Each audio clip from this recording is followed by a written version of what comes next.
On Roblox, some developers create magic, and others create mess. These are the 7 deadly sins of Roblox developers, and we begin with the sin that shows up more than any other: greed. Greed is the sin everyone recognizes instantly, because on Roblox you can feel it the moment a game stops being a game and starts becoming a storefront. It always begins the same way. A small idea created with passion suddenly explodes into a massive hit, thousands of players, millions of visits, a community that genuinely loves the experience. And then, almost overnight, everything changes. The shop menu grows bigger than the gameplay itself, and every update feels designed around one question: how can we make players spend more? Boosters, multipliers, luck passes, auto farm upgrades, instant win bundles. Layer after layer of monetized systems until the only skill that matters is your Robux balance. And if there's one studio players consistently attached to this sin, it's Do Big Studios. They don't just build games, they buy into the most successful ones on the platform, grow a garden, steal a brain rot, fish, dozens more. More than 50 titles linked to them in one way or another, and every time they enter a project, players describe the same shifts. Prices rise, progression slows, and updates lose their creativity. The charm fades, replaced with sleek UI panels nudging you toward premium options. A game that once felt welcoming now feels measured and optimized around conversion rates. Even Grow a Garden, a calm, simple game at first, changed once the revenue numbers skyrocketed. Not in its art or story, but in how aggressively the game pushed monetized features into the core loop.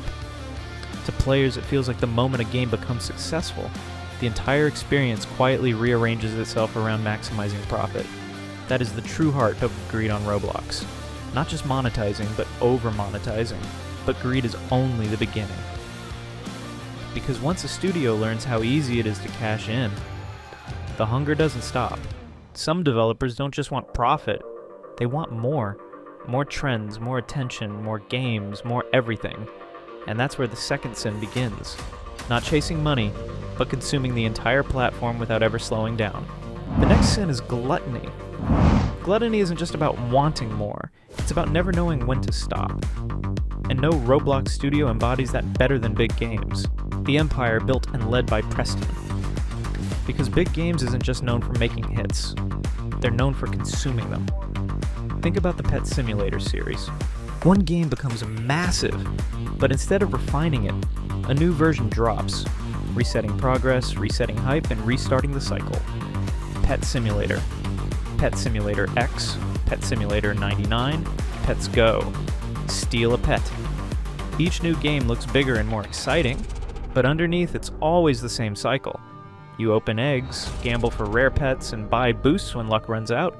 It's a system designed not just to get your Robux, but your time, your attention, your hope. Every update adds more currencies, more enchants, more rarity tiers, more power creep, until players can't even keep track of what's happening anymore. That's gluttony. Mechanics overflowing, features stacked to the ceiling, and an update schedule that never lets anyone breathe. And it doesn't stop with their own ideas. Whenever a trend blows up on Roblox, like RNG games or those Steal a X collection games, Big Games is right there with a version of their own. Pets Go jumped on the RNG trend. Steal a Pet followed the brain rot craze. If something becomes popular, Big Games remakes it. Always more, always bigger, always reaching for the next plate. Even while the last one is still half finished. Once a studio gets addicted to growth, they can't slow down. Gluttony turns growth into overload, and overload into burnout. When players feel squeezed instead of supported, the relationship changes. But gluttony isn't the worst sin on Roblox, because some studios don't just overconsume. They fight back when anyone gets in their way and starts targeting competitors, creators, even entire genres. That's no longer hunger, that's hostility. And this next sin is where things turn from greedy to aggressive. The third sin is wrath. Wrath is what happens when a developer stops seeing feedback and starts seeing opposition.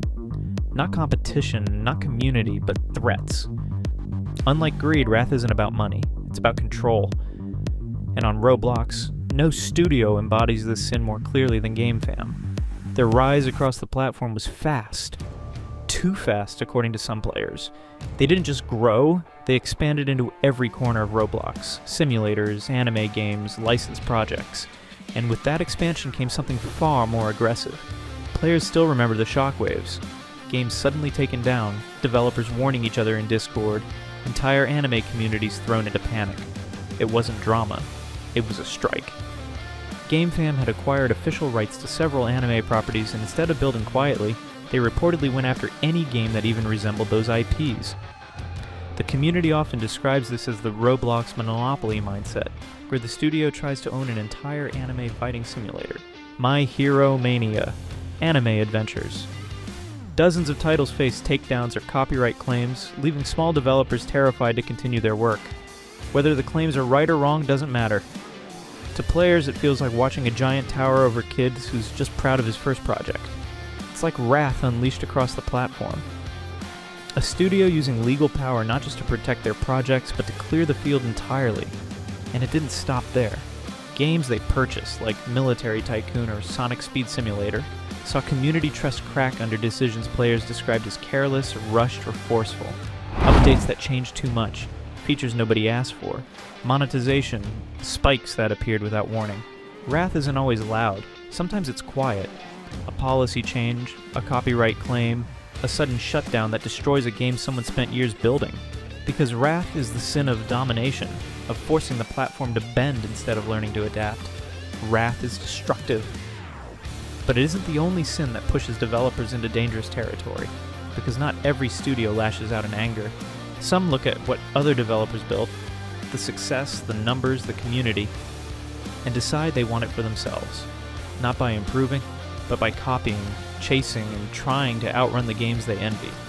And that brings us to the next sin. The one that turns admiration into obsession.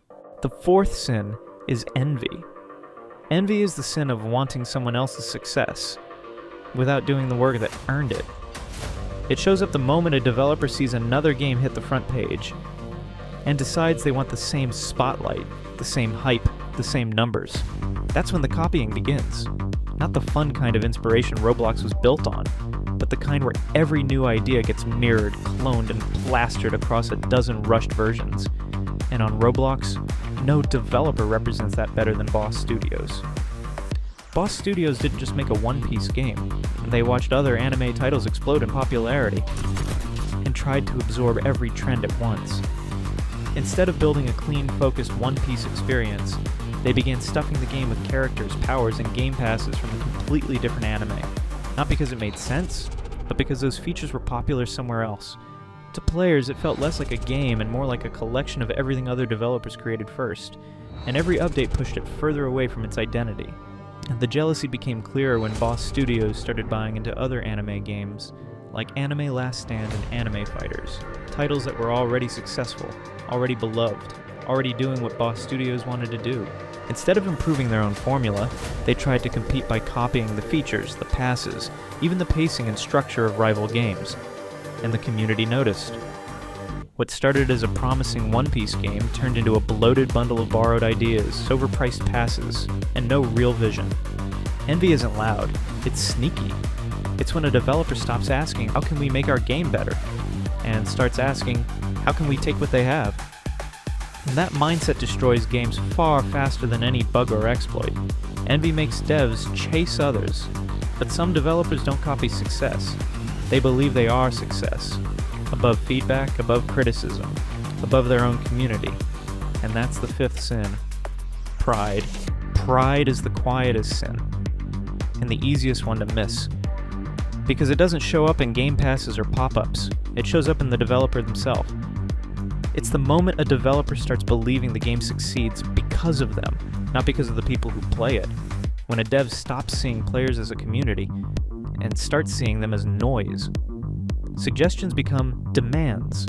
Criticism becomes hate. And anyone who disagrees is automatically wrong. One name that comes up often when players talk about pride is Spectre, the creator behind Realm Rampage and several Battleground-style projects. His games had real momentum, fun mechanics, strong visuals, and huge potential. But pride doesn't ruin a game through bad updates. It ruins a game through bad attitude. As communities grew, players noticed a pattern, questions were brushed off, feedback was met with sarcasm, any criticism, even respectful, was dismissed instantly. And when the pressure increased, as Spectre didn't improve the games. He abandoned them over and over, momentum gone and community frustrated, potential wasted. That's the true danger of pride on Roblox. Games don't die because players stop caring. They die because the developer stops caring first. On this platform, talent creates attention, but humility creates longevity, and pride destroys both, leaving a developer standing alone, wondering why everyone else moved on. But pride isn't the only sin that kills a game. The sixth sin is sloth. Some devs implode because they simply stop showing up. Sloth isn't about doing nothing. It's about promising everything and delivering none of it. Nowhere is that clearer than with Blockzone. A studio players still joke about whenever a new trailer drops on Roblox. Because on this platform, hype is fuel. And Blockzone mastered hype better than almost anyone. They teased Anime Legends 4 years ago, a massive reveal, a cinematic trailer, millions of views, instant community obsession, and then nothing. No updates, no progress, no real game behind the scenes. Over time, players began to realize the truth. Anime Legends wasn't a project, it was a placeholder. A distraction used to keep eyes on the studio, while other games fizzled, rebooted, or quietly died. Even worse, the money raised for those projects didn't go into the development. According to the community, it went into everything except the game, leaving fans with 4 years of waiting and zero payoff. That's sloth on Roblox. Not laziness, but neglect so deep that even the most hyped projects collapse under the weight of their own promises. Because no game can thrive when the developers disappear long before the players do. But the last sin is far worse: lust. It shows what happens when a developer cares about the wrong things. Some devs don't neglect their community, they exploit it. Not for updates, not for hype, but for attention, control, and power. Lust isn't just about desire. On Roblox, it's about misusing power, crossing boundaries, exploiting trust, and harming the very community that made a game popular. And no story captures this downfall more than the one surrounding Forsaken's original owner, Soul-Driven Love. Forsaken exploded in popularity. Unique killers, beautiful art direction, a devoted fan base. It had everything a developer could want. And that's exactly when everything went wrong. Because behind the scenes, the owner wasn't focused on updates, balance, or the game itself. He was using his position to cross lines with community members, sending inappropriate content and defending people who should have never been on a development team in the first place. What followed was a wave of allegations, server shutdowns, and an entire community realizing the person in charge wasn't just unprofessional, he was dangerous. And before accountability could catch up, he sold the game for millions and vanished from the platform, leaving the new developers to rebuild trust he had shattered. That's the sin of lust on Roblox. A developer putting their impulses above the safety of their players. And proving that sometimes, the biggest threat to a game is the person who built it. 7 ways a developer can destroy their own creation. If you enjoyed this deep dive, make sure to like, comment, and subscribe. And tell me which sin you think is the most dangerous on Roblox today.